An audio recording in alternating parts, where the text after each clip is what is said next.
The first NDE happened in 1990. It was 4 months after my son was born. I was in a head-on collision in Amherst, Massachusetts. I was actually the driver and my sister-in-law was in the car with her 3 children in the back. My son was only 4 months old and he was sitting in the front seat, in the car seat.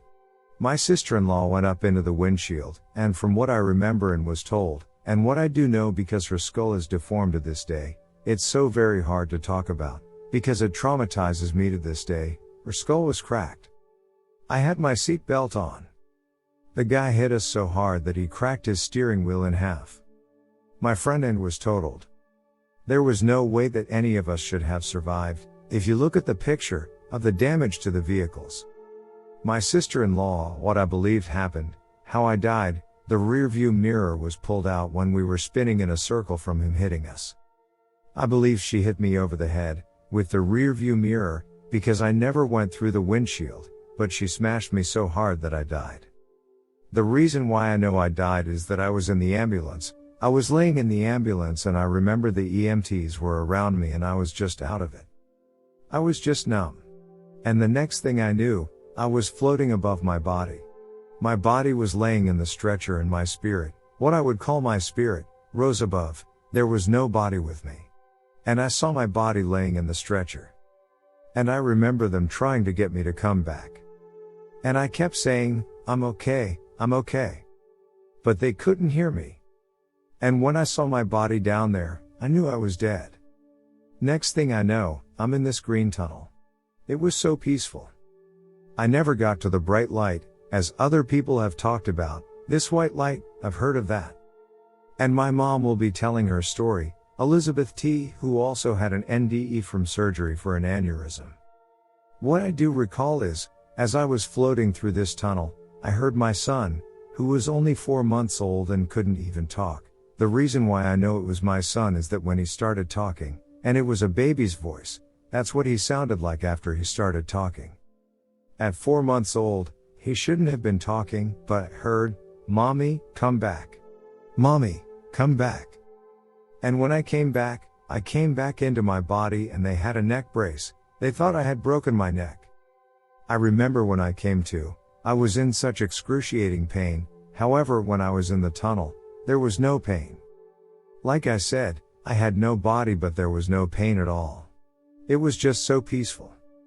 But when I came back into my body, I felt every pain. I had to go for therapy. I had PTSD, post-traumatic stress disorder, for 6 months, and I had memory loss pretty bad. Thereafter, about a month or 2 after, there was an accident up my road, and by the way, I couldn't get in a car after that for a long time. I couldn't drive myself. I had to take leave from work. I couldn't drive because I kept hearing the thud of the collision.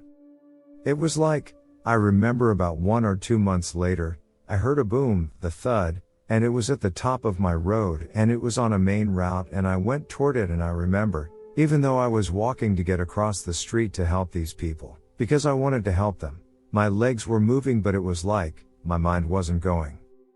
I don't know how to explain it. I wanted to help these people but I couldn't move. I was frozen.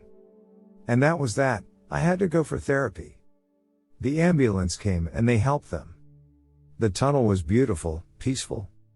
The second experience was about 4 or 5 years later. It was in 1997.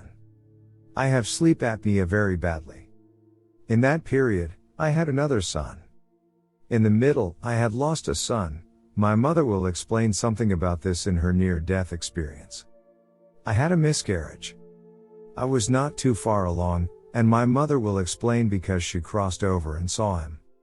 That's how I know she crossed over, because my ex-husband and I had named him Adam, but she didn't know that when she had seen him, in her own NDE.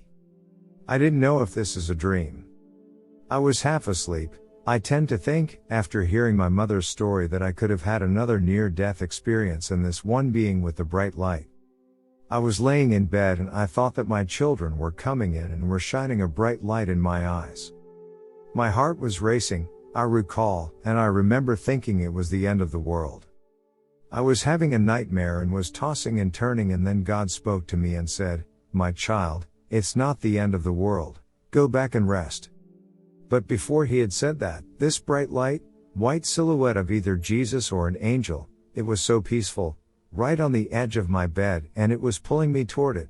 I felt like I was being pulled toward it, like I was coming out of my body and being pulled toward this light. And my heart was racing, and I laid back into my bed, and it's as if somebody embraced me and this peace came over me, and I went back to sleep, and the voice in my head said, "It's okay, it's not the end of the world, rest my child." And I went back to sleep, and it was so peaceful. That night was the most beautiful night, I can't even explain it. It was just so peaceful. And that's my 2 stories.